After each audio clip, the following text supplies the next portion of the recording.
Welcome to another edition of the Plan Well podcast, hosted by owner and attorney of Cary Estate Planning, Paul Yokobitis.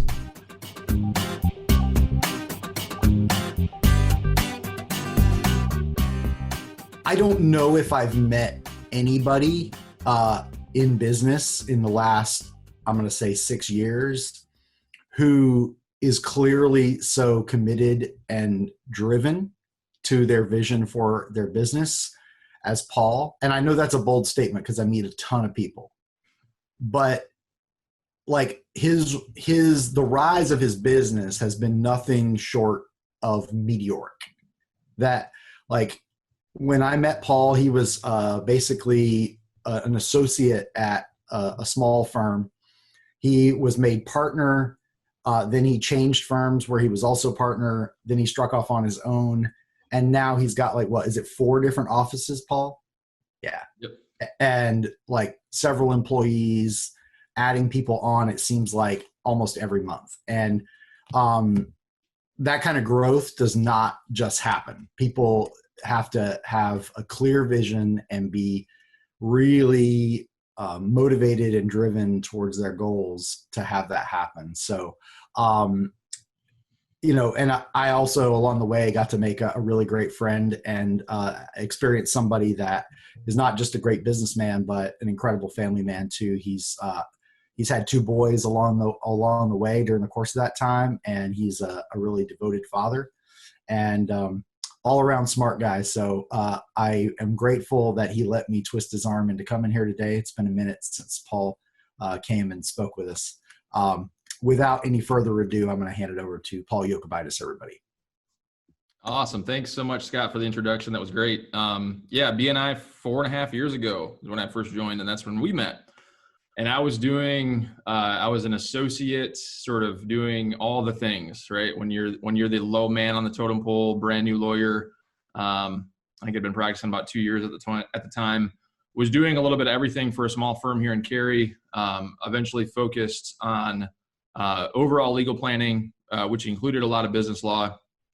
I've since started my own firm and niched further down to only doing estate planning, which of course part of that includes business planning, business succession planning, crisis planning, making sure that businesses don't collapse because of the disability, incapacity, or death of their owner.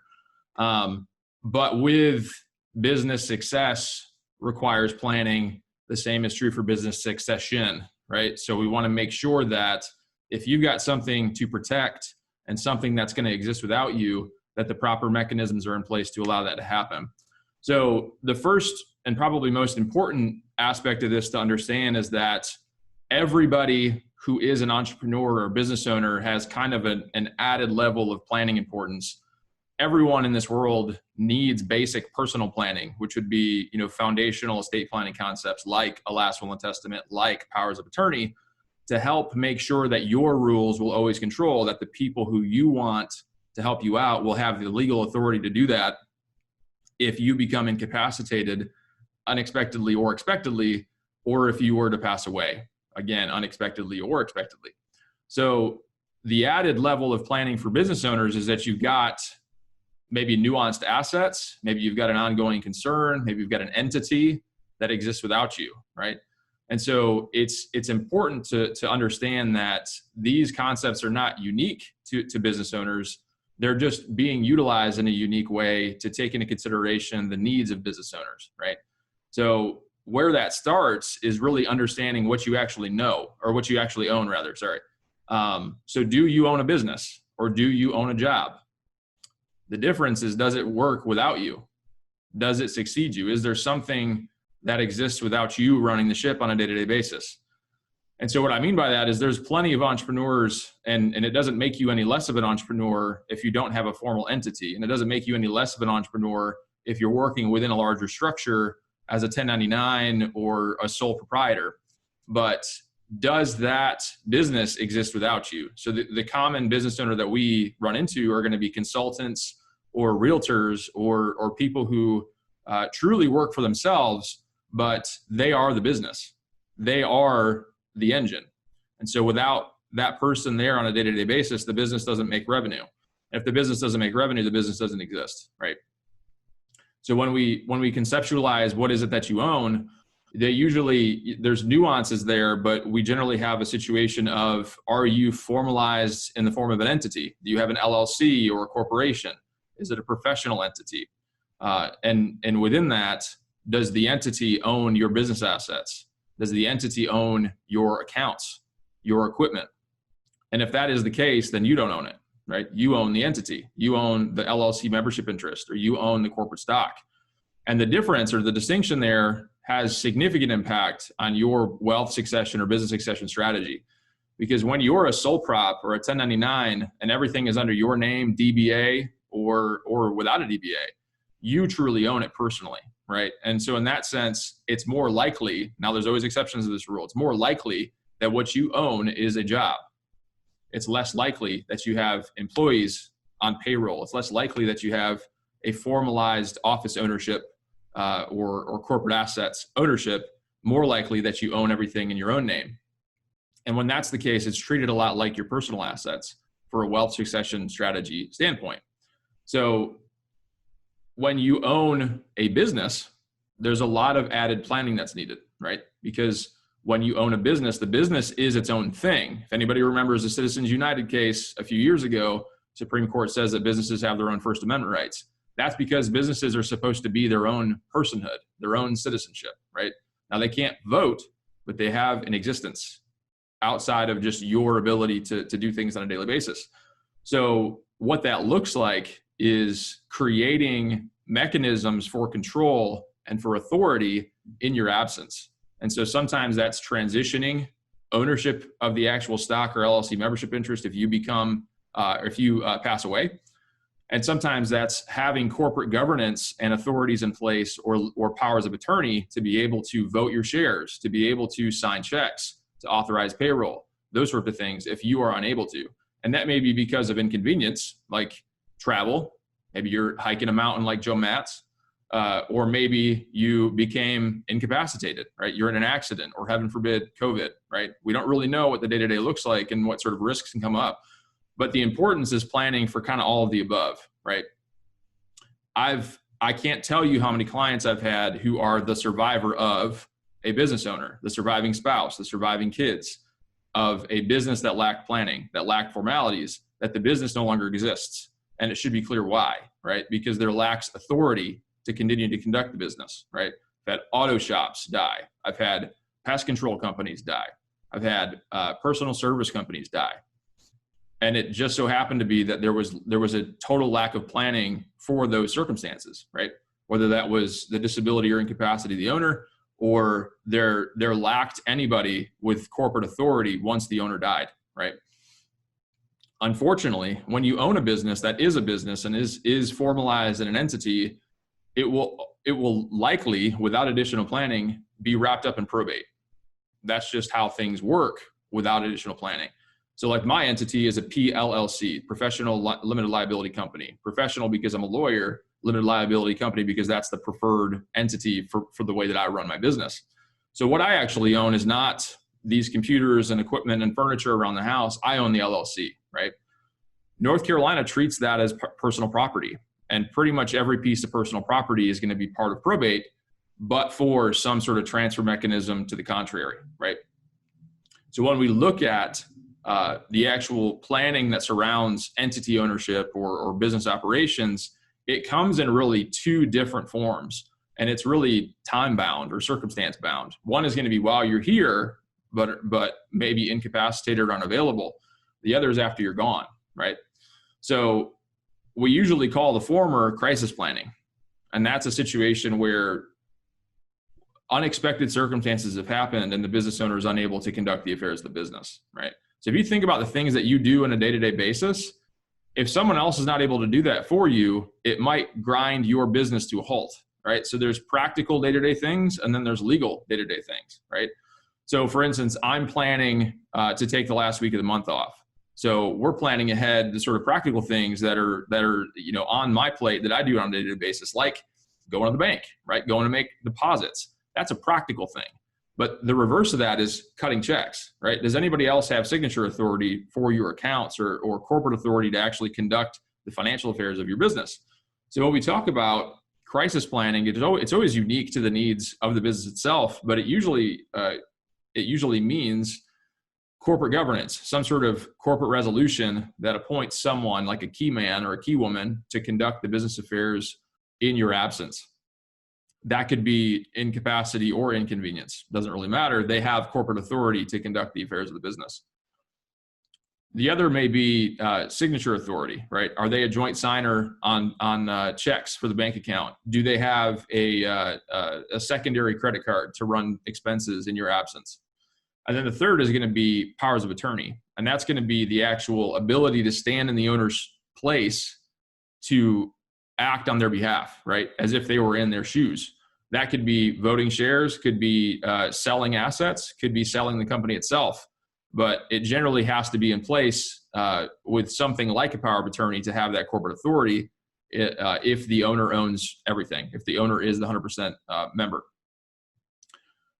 That's always going to be unique to you though, right? So if you actually have, a partner, for instance, that's a 50-50 ownership, they may have the same rights as you, and those sorts of advanced planning mechanisms are not as important as it is with a solopreneur. But the point is, planning ahead is sort of your key to success here. You have to sort of conceptualize the day-to-day without you to be able to orchestrate a plan that carries it out without any bumps in the road, right? The second aspect of this is going to be business succession.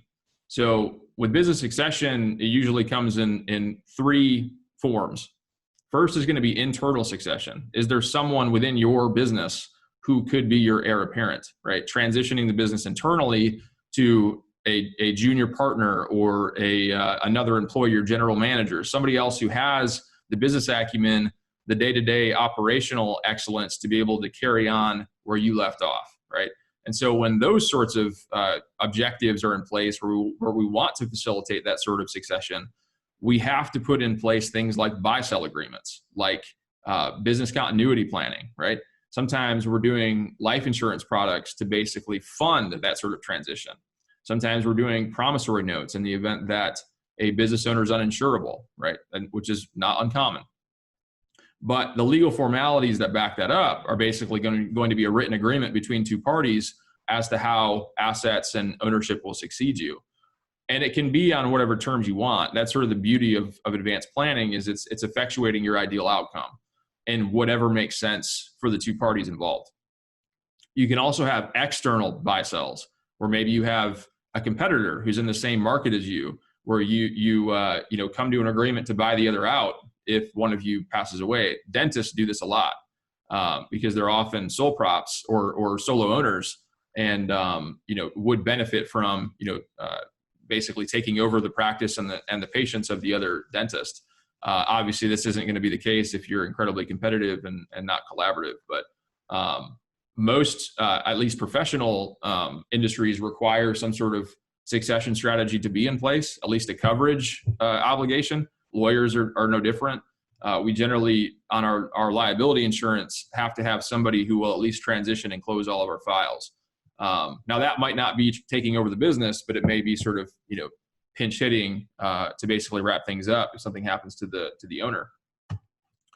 The second is going to be familial succession, and that can happen in a couple different ways. One is going to be the same sort of mechanism, which is a buy-sell agreement. Basically, a family member is binding to or entering into an agreement with the owner. It could be a father-son, mother-daughter, something like that, or parent-child. Could be a more distant relative, like a sibling, cousin, nephew, doesn't really matter, but it's more intertwined potentially with the actual estate planning.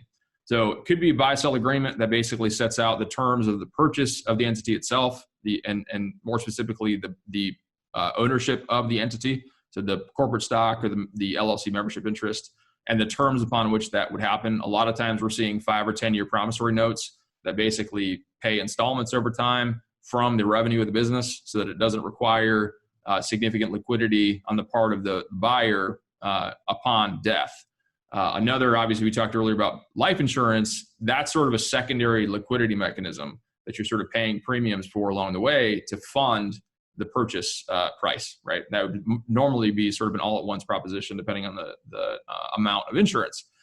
But with familial succession, we can start layering in the estate planning pieces too. So sometimes we'll set up a trust to basically facilitate the succession of an entity within the family. Certainly makes a lot more sense from parent to child, where you want to benefit multiple children, but you don't want to bifurcate authority amongst more than one child, right? So you basically would move or assign an LLC's membership interest into a revocable trust that allows the patriarch or matriarch to continue to run everything during their lifetime, but it allows for a very easy, streamlined succession of the actual ownership and authority immediately upon death, right? So the trustee who's appointed to take over then has the ability to really, put their finger to the wind and see where things are going. Does it make sense to continue to run the business and disperse income to the kids? Does it make sense to transition the business to one of the kids and sort of offset their interest with other assets to the other kids? Or does it make sense to position it for sale, right? It all depends, but a business is a lot more marketable if there's not going to be a big speed bump of corporate authority in the meantime, right? So businesses that go into probate are much more likely to die than businesses that bypass probate, right? And remember, mentioned earlier, what goes through probate is the actual piece of corporate authority, right? It's the shares, it's the membership interest, right? So when that's sort of held up in the notice of creditors period, the filings, the inventory, that usually 6 to 12 month delay in transitioning ownership over to the beneficiaries, that's more so what will kill a business. Is can your business work and operate with no one in the cockpit for 6 to 12 months, right? That's the issue that we're trying to avoid, is a continuity of control, a continuity of authority to be able to conduct the ongoing affairs of the business. So when we look at the average business owner, they've obviously got personal assets. And so pretty much every business owner has probably an investment account or checking, savings, those sort of things that have to do with their individual or joint ownership of wealth. And then we've got the business aspects of it, right? The business checking, savings, those sort of things. So the idea in estate planning for entrepreneurs is to layer in that added level of planning to make sure that all of it works. And so especially if you're a business owner who's the sole breadwinner, you don't want to leave your family with nothing if the business was their way to basically get by on a day-to-day basis. So this advanced planning, as important as it is for business success, it's even more important for business succession to make sure that there's something after you're gone, right? Now, again, this level of planning is needed more so for people who have an actual business, not so much for people who have a sole proprietorship or independent contractor type situation. Those work a lot more like if you're employed as a W-2 employee. It just goes away, right? Now you're really looking at wealth succession from an individual capacity to your surviving spouse or kids or whoever your family members are, and they've basically just lost that income source. So you have to kind of look inside and sort of determine what are you actually planning for? What do you own? And then take it according to what's needed, right? So survey your people, figure out who would be the best choice to basically assist you in the event of unexpected accident, illness, or death, to basically carry on the business after you're gone, or to transition whatever you've left to your beneficiaries. But common tools that we'll use, mentioned earlier, is buy-sell agreements. They're often incorporated into an operating agreement or a shareholder agreement if you have an entity in place. Revocable living trust, if we have a solo owner situation, that's a lot more important if we have an actual business than it is if we have a 1099 or sole prop situation. Again, continuity of control, marketability of the business right away. And then powers of attorney, right? Powers of attorney just allow somebody else to stand in your shoes regardless. So that's going to be your personal or business side. But often we'll put in place limited powers of attorney for business purposes to your key man or woman, and then you'll have a spousal or to another trusted person for your personal stuff, right? So crisis planning while you're alive, business succession strategies for when you're gone. That's it for this week's episode. Make sure you like, subscribe, and share. We'll see you all next time.